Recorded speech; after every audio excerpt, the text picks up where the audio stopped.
Sveiki, skatītāji!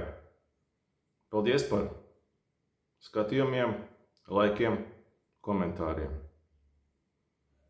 Mēs kopā jau esam diezgan liela auditorija. Patīkami, ka jūs mani skatāties, jums tas ir interesanti un aktuāli. Šodien tāds stāstāmais, runājams video. Nekur nebrauksim, neko neskatīsimies. Atbildēšu uz jūsu jautājumiem. Jūs man jautājāt, bieži prasījāt, cik tad izmaksā dzīve Itālijā un ar kādiem ienākumiem būtu jārēķinās, lai varētu pārcelties uz dzīvi Itālijā pensijā. Tad arī par šo tēmu šodien nedaudz parunāšu. Kā arī, kā vienmēr, gaidu jūsu komentārus, rakstiet jūsu interesējošās tēmas, uzdodiet jautājumus, ar prieku sagatavošu un atbildēšu uz jūsu jautājumiem. Tātad šeit es vairāk runāšu par izmaksām pārceļoties pilnībā uz Itāliju, dzīvojot šeit 365, 24, 7. Protams, nav obligāti, ka jūs nedrīkstat izbraukt nekur, jo viens ir, ka pērk brīvdienu māju un brauc uz Itāliju atvaļinājumā, tad varbūt tās izmaksas tā kā ļoti nozīmīgas nav. Cilvēks strādā, gūst Latviju ienākumus, viņam notiks finansējums, vienkārši viņš brauc atvaļinājumā. Un nekustamo īpašumu izmanto sev vai arī radiem draugiem paziņā. Šeit es parunāšu par, tiem izdevumiem, kas būs obligāti izdevumi, ja jūs pārvācaties uz dzīvi Itālijā, nopērkat nekustamo īpašumu un ar kādiem izdevumiem būtu jārēķinās. Tātad, kādas ir dzīvošanas izmaksas Itālijā? Pirmais un svarīgākais ir, ja jūs nopērkat nekustamo īpašumu, nav svarīgi dzīvoklis vai māja. Par šo īpašumu, ja tas nav prima casa, vienīgais pirmais īpašums Itālijā, kurā jūs esat deklarēts un dzīvojat, par šo īpašumu nekustamā īpašuma nodoklis nebūs jāmaksā. Taču, ja tā ir jūsu brīvdienu māja, kurā jūs nedzīvojat visu laiku un neesat deklarēts šajā pašvaldībā, tad par šo īpašumu būs jāmaksā nekustamā īpašuma nodoklis. Par nekustamā īpašuma nodokļu apmērus esmu runājis iepriekšējos video, kādam interesē, droši paskatieties.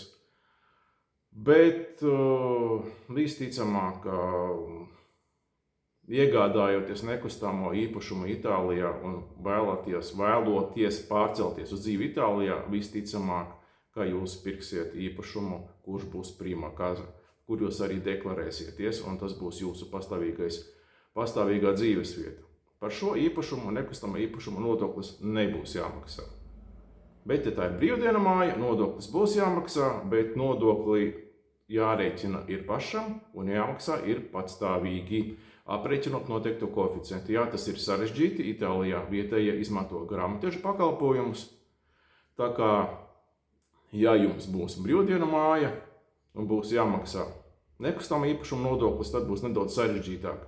Jo tur nevar gaidīt pašvaldības uzaicinājumu, jāmaksā ir patstāvīgi. Ja pašvaldības paziņojums atnāks, tad visticamāk tur būs jau soda nauda un būs kavējuma nauda. Tātad pirmais ir nekustamā īpašuma nodoklis, kam tas ir aktuāli. Man viņš nav aktuāli, līdz ar to es viņu nemaksāju un par summu noteikti mums konkrētu ciparu nevaru. Otrā pozīcija ir nekustamā īpašuma apsaimniekošana. Ja ir dzīvoklis vai cits īpašums ar apsaimniekošanas maksu, proti šī maksa atšķirsies katram īpašumam, ja būs nekustamā īpašuma apsaimniekošana, tad šīs maksas parasti tiek iekasētas par kalendāro mēnesi, un tās mēdz atšķirties. No katras pašvaldības, no katras pilsētas mazākā miestiņā tas vai nebūs vispār, vai būs maziņš. Lielākās pilsētās tas var būt pat vairāk 100 eiro par mēnesi. Atkarīgs, protams, no tā, cik liels ir īpašums. Vai jums ir kotedža kaut kādā privātā vilidžā ar baseinu, kur būs arī baseinu uzturēšanas maksas. Ja jūs mājās būs lifts, tad arī lifta uzturēšanas maksas būs. Bet es dzīvoju savā mājā, man nekustamā īpašuma apsaimniekošana nav, tā kā par šo summu arī es neko pastāstīt nevaru. Ja jūs pirksiet dzīvokli, noteikti mākleriem precizējiet, cik ir īpašuma apsaimniekošanas maksa un kādas ir obligātie maksājumi par šo nekustamo īpašumu. Trešais punkts – sadzīves atkritumi. Iegādājot uz nekustamo īpašumu, par atkritumiem līgums ir slēdzams konkrētajā pašvaldībā. Un tas ir obligāts pasākums. Jūs tur nevarat izvēlēties piegādātāju. Jūsu pašvaldībā ir noteikts tarifs. Ierodoties pašvaldībā, lai deklarētos, pirms deklarēšanās jums būs jāslēdz līgumi ar komunālajiem pakalpojumiem. Tas būs sadzīves atkritumi un ūdens. Manā gadījumā par sadzīves atkritumiem par pusgadu es samaksāju 70 eiro. Ūdens un kanalizāciju.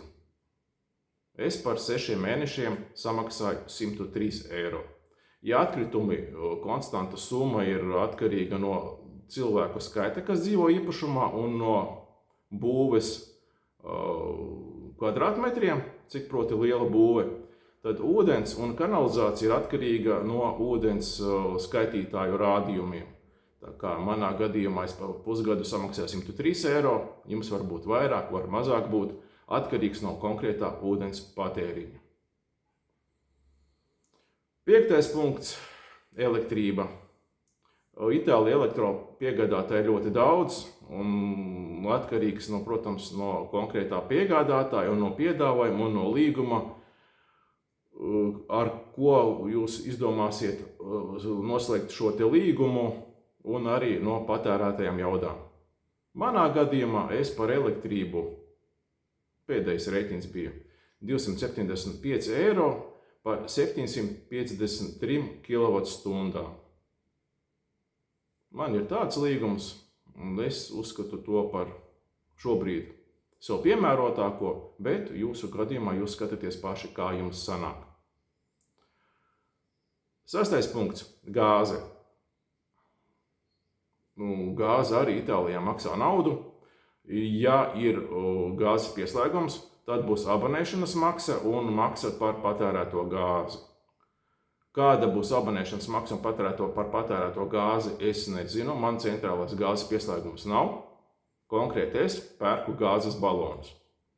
Mazais gāzes balonīšu. Tur viņš tāds pārāk maziņš, laikam 15 kg. Maksā 19 eiro. Es šo te gāzi izmantoju ēdienu pagatavošanai, man ir plīts, un ar vienu balonu par 19 eiro man pietiek 2 mēnešiem. Protams, atkarīgs no tā, kā jūs gatavojat, cik bieži gatavojat, izmantojat cepeškrāsni noteikti, kad gāzi tērēs vairāk, bet vidēji tā, ka galos gāzes balons maksā 19, varbūt kaut kur 20, varbūt kaut kur dārgāk eiro, un ar šādu te balonu var iztikt 2 mēnešus.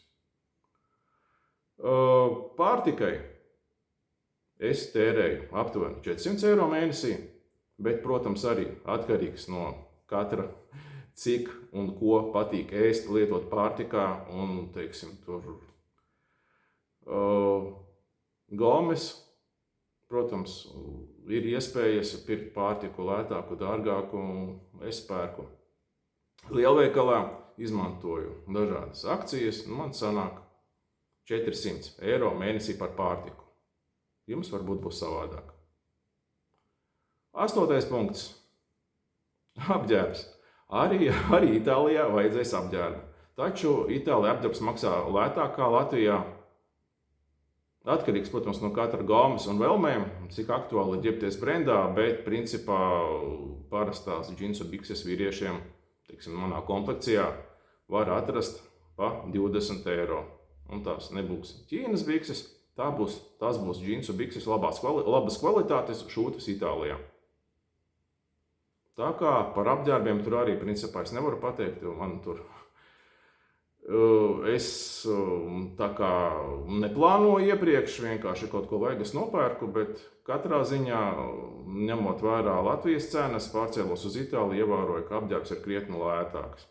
Gan virsdrēbes, gan arī āpakšveļa un zeķis.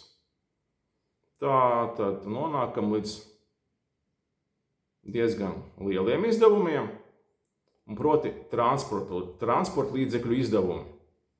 Ja jums būs transporta līdzeklis, tad tas būs aktuāli. Ja jūs plānojat izmantot sabiedrisko transportu, tad šī pozīcija tā kā jums izpaliek. Bet noteikti kādam tas būs interesanti, tāpēc pastāstīšu par transporta līdzekļu izdevumiem, kas būtiski atšķirās no tiem izdevumiem, kas ir Latvijā. Tātad, transporta līdzekļa reģistrācijas maksa tikai tīri, lai pārreģistrētu, teiksim, jūs iegādājaties Itālijā transporta līdzekli, autoplacī, un lai reģistrētu viņu uz sevi, nomainītu transporta līdzekļu īpašnieku. Šī maksa var būt no 500 eiro līdz pat 1000 eiro. Atkarīgs no tā, vai izmanto privāto brokeru kompāniju vai dodas uz valsts reģistrācijas nodeļu. Itālijā ir ļoti izplatīti privātie brokeri, kuri kārto visas formalitātes valsts iestādēs. Jo pārreģistrējot automašīnu, viena iestāde izsniedz reģistrācijas dokumentu un cita iestāde izsniedz reģistrācijas numura zīmi. Un, proti, cilvēkam jābrauc uz vienu iestādi, uz otru iestādi. Daudzi uzskata, ka tas ir sarežģīti un izmanto privāto brokeru kompāniju. Un līdz ar to, protams, privātā brokeru kompānija šo te pakalpojumu nedaudz sadārdzina, piemērojot savu komisijas maksu. Taču jūs skatāties, kā jums sanāk, un atkarīgs, protams, no jūsu gadījuma. Ja transporta līdzekli varbūt pērk jaunu salonā, varbūt, ka tur tās izmaksas ir savādākas. Reģistrācijas maksa ir diezgan liela, bet vēl lielāka ir apdrošināšana. Apdrošināšana ir atkarīga no katra konkrētā transporta līdzekļa klases, apdrošināšanas stāža Itālijā un pašvaldības, kurā transporta līdzeklis būs reģistrēts. Tīri teorētiski Itālijā būtu jāņem Eiropas apdrošināšanas stāžs vērā, bet Itālija tā nedara. Itālija vērtē tikai apdrošināšanas stāžu Itālijā. Proti, jūs esat ārvalstnieks, kaut vai tur, es nezinu, tur 20, 30, 40 gadu stāžu, bez negadījumiem, Itālijā jums tāpat apdrošināšana sāksies no zemākās klases. Protams, atkarīgs no apdrošinātāja, kāds varbūt var piešķirt nedaudz augstāko klasi, bet startā visticamāk būs zemāka apdrošināšanas klase, un līdz ar to apdrošināšanas izmaksas, tā ir obligāta apdrošināšana. Mēs nerunājam par kasko, mēs runājam par obligāto civiltiesisko apdrošināšanu. Tātad, sāksim no dārgākā gala. Visdārgākā būs mototransporta apdrošināšana, kur gada izmaksas var būt no 700 līdz pat 2000 eiro. Atkarīgs no mototransporta klases un pašvaldības, kurā reģistrēts mototransports. Itālijā mototransporta apdrošināšana ir ļoti dārga. Konkrēti neesmu pārbaudījis, bet ir informācija, kā apdrošina arī veselību. Proti, motociklists cieši negadījumā, kurā viņš nav vainīgs, viņam sēdz ne tikai motocikla atjaunošanas izmaksas, bet arī pilnu viņa rehabilitāciju un veselības izdevumus. To es neesmu pārbaudījis, arī negribētu pārbaudīt, bet, principā, it kā skaidrojums ir tāds, kāpēc motocikla obligāta apdrošināšana var vairākas reizes pārsniegt automašīnas apdrošināšanu. Ja automašīnas negadījumā cilvēka veselība cieš mazāk, mototransporta negadījumā cilvēks vienmēr cieš, vienmēr viņš nokrīt, vienmēr viņš sasitās. Atkarīgs, protams, cik stipri, bet vienmēr būs cilvēkam miesas bojājumi. Un par auto apdrošināšanu. Auto apdrošināšanas gada maksas var svārstīties no 300 eiro līdz pat 2500 un varbūt pat vairāk. Atkarīgs arī, protams, no autotransporta klases un pašvaldības, kurā tas reģistrēts. Un, protams, arī apdrošināšanas stāža. Gan motocikliem, gan automašīnām svarīgs ir apdrošināšanas stāžs, jo lielāks stāžs Itālijā, proti konkrēti Itālijā, jo lielāku atlaidi var saņemt. Bet apdrošinot pirmo reizi vai no mototransporta automašīnu būs zemākā klase un šīs te izmaksas būs diezgan nozīmīgas.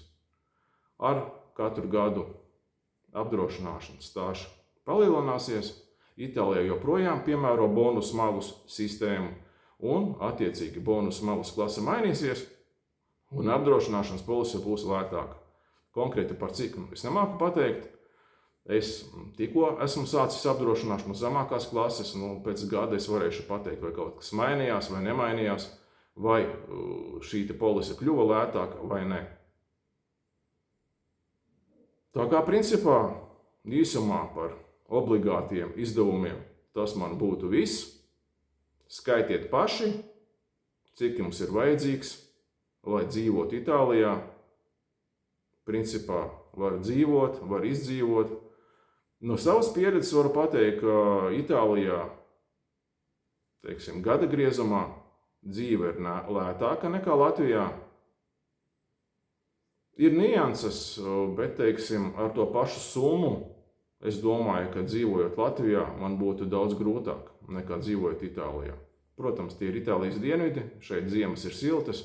Šī ziema bija lietaina un mitra, pārsvarā principā tā nav. Apkuras sezona apmēram ir 2-3 mēneši. Šogad bija augstāks, šogad bija apkuras sezona 5 mēneši. Atkarīgs, protams, ir dzīvot dzīvoklī un ir apsaimniekošanas maksa, varbūt arī tā summa ir, varbūt lielāka nekā Latvijā. Latvijā es dzīvoju dzīvoklī, šeit es dzīvoju mājā, līdz ar to es būtiski ietaupu no tās summas, ko es maksāju Latvijā dzīvoklī par apsaimniekošanu. Dzīvojot laukos, privāti mājā droši vien, ka apsaimniekošana arī nebūtu, taču tur būtu gara, augsta ziema. Itālijas dienvidos garas augsta ziemas nav, un pat arī, ja es nekurinu telpu, man tāpat mājā ir plus 14 grādi. Tā kā rakstiet komentārus, ko domājat par šādu formātu.